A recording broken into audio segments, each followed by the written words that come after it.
जैसा कि last lecture में हमने पढ़ा इनफाइनाइट नॉन एबिलियन ग्रुप्स और हमने डिस्कस किया कि general linear group of degree n क्या होता है। तो आज का हमारा टॉपिक है special linear group of degree n और इसकी नोटेशन ये आपके सामने है SLNR यानी special linear group of degree n over reals. तो सबसे पहले हम general linear group of degree n की डेफिनेशन को रिकॉल कर लेते हैं। तो ये इसकी डेफिनेशन है कि the set of all n cross n matrices having non zero determinant, यानी कि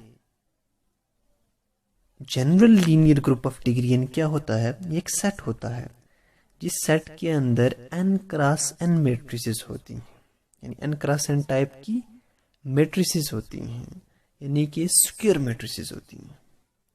जिस सेट के अंदर स्क्वायर मैट्रिसेस होती हैं और जिनका डिटर्मिनेंट नॉन जीरो हो, यानी नॉन सिंगुलर मैट्रिसेस होती हैं और जिनके अंदर एंट्रीज रियल्स हो, यानी कि general linear group of degree n के अंदर वो सारी मैट्रिसेस होती हैं जिन मैट्रिसेस के अंदर तीन बातें पाई जाएं। सबसे पहली बात कि वो स्क्वायर मैट्रिसेस हों, यानी उनका ऑर्डर n क्रॉस n हो। दूसरी बात उनका जो डिटर्मिनेंट है, डिटर्मिनेंट उनका नॉन जीरो हो। और तीसरी बात उनके अंदर पाई जाती है कि एंट्रीज जो होती हैं वो रियल नंबर्स होती हैं। एंट्रीज जो होती हैं उनके अंदर रियल नंबर्स होती हैं। इन तीन खूबियों वाली जितनी भी मैट्रिसेस हैं वो सारी मैट्रिसेस का जो सेट है under the operation of multiplication वो बनाता है ग्रुप। और ऐसा वैसा ग्रुप नहीं, एक इनफाइनाइट नॉन एबिलियन ग्रुप, और इसी ग्रुप को हम कहते हैं general linear group of degree n, जिसकी नोटेशन ये आपके सामने। तो आज हमारा जो टॉपिक है वो है special linear group of degree n। तो मैं आपको बता दूं जो special linear group of degree n है वो भी जनरल लीनियर ग्रुप का ही सब ग्रुप है। जब हम सब ग्रुप्स पढ़ेंगे तो उसमें मैं आपको बताऊंगा कि वो कैसे, इसी की एक स्पेशल टाइप है। तो उसकी डेफिनेशन हम डिस्कस करते हैं। Special linear group of degree n क्या है, सेम उसी तरीके का जिस तरह general linear group of degree n को डिफाइन किया। ये भी एक सेट होता है जिसमें n क्रॉस n मैट्रिसेस होती हैं। उधर था कि having non zero determinant, having non zero determinant. तो यहाँ नॉन जीरो का मतलब है कि जीरो के अलावा जो मर्जी। तो उसी में से हमने एक केस उठाया, स्पेशल लीनियर ग्रुप में जो है वो यूनिट डिटर्मिनेंट लेना है, unit determinant over the set of real numbers. यानी कि special linear group of degree n में भी मैट्रिसेस हैं, वो सारी मैट्रिसेस जिनमें तीन खूबियां पाई जाती हैं। पहली खूबी कि वो स्क्वायर मैट्रिसेस हों, यानी n क्रॉस n टाइप की हों। दूसरी खूबी ये कि उनका डिटर्मिनेंट 1 होना चाहिए। और तीसरी खूबी तो आपको मालूम है, जो अंडरस्टूड है, कि वो रियल नंबर्स हों। इनकी नोटेशन ये है SLNR यानी special linear group of degree n over real numbers. और आपको फिर से मैं बता दूं कि इसमें जितनी मैट्रिसेस हैं उनमें ये तीन खूबियां पाई जाएंगी। एक वो स्क्वायर मैट्रिसेस होंगी, दूसरी उनका डिटर्मिनेंट 1 होगा, तीसरी उनके अंदर एंट्रीज रियल नंबर्स होंगी। तो इन तीन खूबियों वाला set under the operation of multiplication एक ग्रुप बनाता है। उसी ग्रुप को हम स्पेशल लीनियर ग्रुप कहते हैं।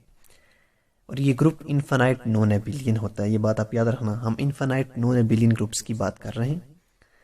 तो अब हम देखते हैं कि किस तरीके से special linear group of degree n एक इनफाइनाइट नॉन एबिलियन ग्रुप है। ये हम डिस्कस करते हैं किस तरीके से। अब सबसे पहली बात, ये ग्रुप होना चाहिए। तो ग्रुप के लिए चारों प्रॉपर्टी सेटिस्फाई करनी चाहिए। तो चार प्रॉपर्टी सेटिस्फाई कर रहा है या नहीं, अभी देखते हैं। तो सबसे पहले हम लेट कर लेते हैं कि जो सेट है स्क्वायर मैट्रिसेस का जिनका डिटर्मिनेंट 1 है, उस सेट को का नाम रख लेते हैं हम G। हम G से डिनोट करते हैं कि the set of all n cross n matrices having unit determinant. तो हमने G इसका नाम रख लिया। अब देखते हैं सबसे पहले कि क्लोजर प्रॉपर्टीज G के अंदर होल्ड करती है या नहीं। क्लोजर प्रॉपर्टी के लिए हम G के अंदर से दो एलिमेंट ले लेंगे। Let A and B be any two members of G। मैंने G में से दो एलिमेंट्स ले लिए। अब G के अंदर तो मैट्रिसेस हैं, इसका मतलब A और B भी क्या होंगे, मैट्रिसेस। अब जी के अंदर जो भी एलिमेंट है उसमें तीन बातें हैं, एक तो वो n क्रॉस n टाइप का है, दूसरा उसका डिटर्मिनेंट 1 है, और तीसरी अंडरस्टूड है कि अंदर रियल नंबर से। तो अगर मैंने ए और बी जी में से लिए तो ए और बी क्या है, स्क्वायर मैट्रिसेस हैं, n क्रॉस n मैट्रिसेस हैं, और इन दोनों का डिटर्मिनेंट भी 1 है। क्लोजर प्रॉपर्टी के लिए अब ए डॉट बी निकालना पड़ेगा। अगर ए डॉट बी भी जी में हुआ, अब ए डॉट बी जी में होने के लिए क्या चाहिए, ए डॉट बी के अंदर भी वो तीनों खूबियां होनी चाहिए।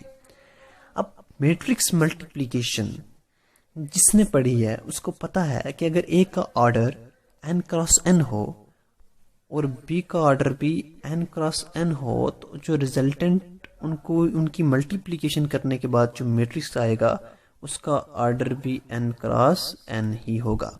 यानी अगर मैंने 2x2 का मैट्रिक्स लिया और उसको 2x2 के मैट्रिक्स से ही मल्टीप्लाई किया तो मल्टीप्लिकेशन करने के बाद जो मैट्रिक्स आएगा उसका ऑर्डर भी n/n होगा। और याद रखना, जब भी दो मैट्रिसेस को मल्टीप्लाई करते हैं तो उसका रिजल्टेंट एक मैट्रिक्स ही आता है।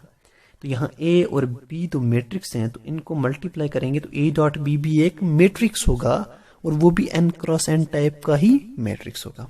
पहली बात तो a डॉट b में आ गई कि n क्रॉस n टाइप का मैट्रिक्स है।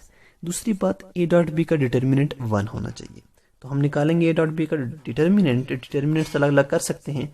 a का डिटर्मिनेंट 1 है क्योंकि a g में है, b का डिटर्मिनेंट भी 1 है, तो 1 into 1 is equal to 1। So a dot b का डिटर्मिनेंट भी कितना आ गया, 1।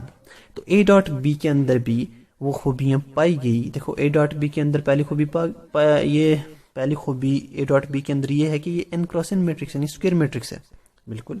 दूसरी इसका डिटर्मिनेंट 1 है, और तीसरी अंडरस्टूड है कि इसमें रियल नंबर्स ही होंगे, क्योंकि a में रियल नंबर्स हैं, b में रियल नंबर हैं, तो प्रोडक्ट करने के बाद जो मैट्रिक्स आएगा उसमें भी रियल नंबर्स हैं। तो a डॉट b में वो तीनों खूबियां पाई जाती हैं। So a dot b is definitely belongs to g।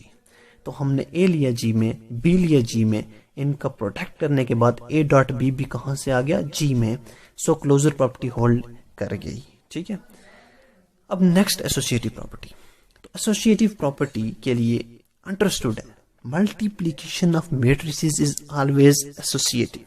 इसमें कोई शक की गुंजाइश नहीं, ये हमेशा एसोसिएटिव होता है। तो मैंने 3 एलिमेंट ले लिए जी में से, तो वो भी एसोसिएटिव प्रॉपर्टी को होल्ड करते हैं, ठीक है।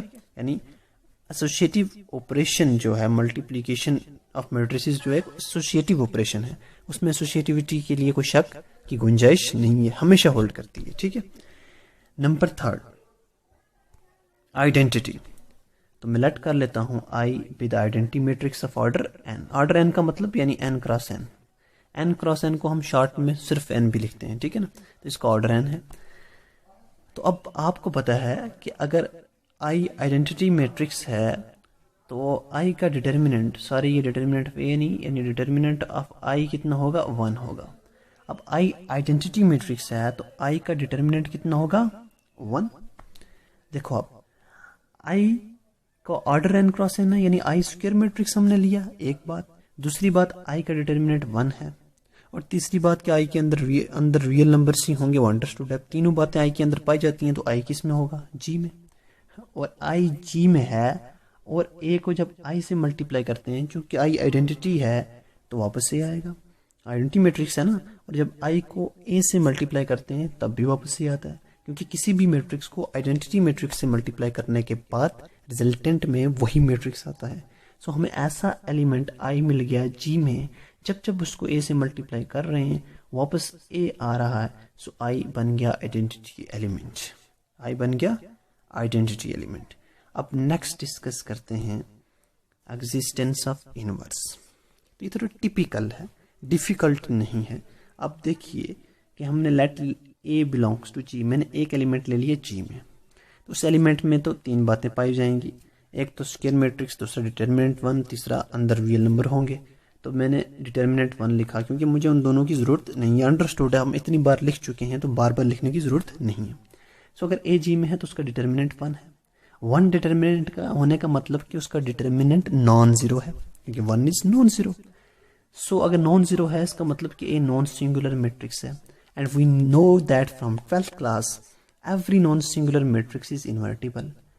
यानी कि A इनवर्स एग्जिस्ट, यानी A का इनवर्स एग्जिस्ट करेगा। This is not A, this is A inverse, sorry typing mistake, so A inverse exist करेगा। और ए इनवर्स किसके बराबर होगा, this A inverse, A inverse बराबर होगा adjoint of A upon determinant of A, this definition of A inverse.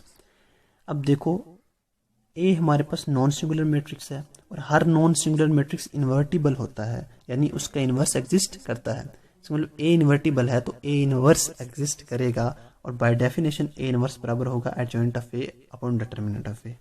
एक ये बात। उसके बाद आप ये इमेज पे आ जाएं तो आप यहाँ देखेंगे कि ये जो adjoint of A upon determinant of A यानी ए इनवर्स है। तो जब हम ए इनवर्स का डिटर्मिनेंट निकालेंगे, ए इनवर्स का डिटर्मिनेंट निकालने का मतलब adjoint of A upon determinant of A का डिटर्मिनेंट, तो इसका जब डिटर्मिनेंट निकालेंगे जिस तरह हमने लास्ट लेक्चर में निकाला, तो आप डेफिनेटली इस रिजल्ट पे पहुंचेंगे कि इसका डिटर्मिनेंट किसके बराबर है, 1 के बराबर। ठीक है, तो देखो ए इनवर्स एग्जिस्ट कर गया, पहली बात, और ए इनवर्स का डिटर्मिनेंट 1 दूसरी बात। आपको पता है अगर ए का ऑर्डर n बाई n हो तो उसके इनवर्स का ऑर्डर भी n क्रॉस n होता है, यानी अगर ए स्क्वायर मैट्रिक्स है तो उसका इनवर्स भी डेफिनेटली एक स्क्वायर मैट्रिक्स होगा। सो पहली बात कि ए इनवर्स स्क्वायर मैट्रिक्स भी है, दूसरी बात यह है कि ए इनवर्स का डिटर्मिनेंट 1 है, और तीसरी बात यह कि ए इनवर्स के अंदर रियल नंबर्स ही होंगे। तीनों बातें ए में पाई जाती हैं, so A inverse belongs to G, A inverse G में होगा। और ए इनवर्स जी में है सच दैट जब ए को ए इनवर्स से करेंगे तो आइडेंटिटी आएगा, और जब ए इनवर्स को ए से करेंगे तब भी आइडेंटिटी आएगा, तब भी हमारे पास आइडेंटिटी आएगा। ठीक है, यानी कि जब ए को ए इनवर्स से करेंगे तब भी आइडेंटिटी आएगा, और जब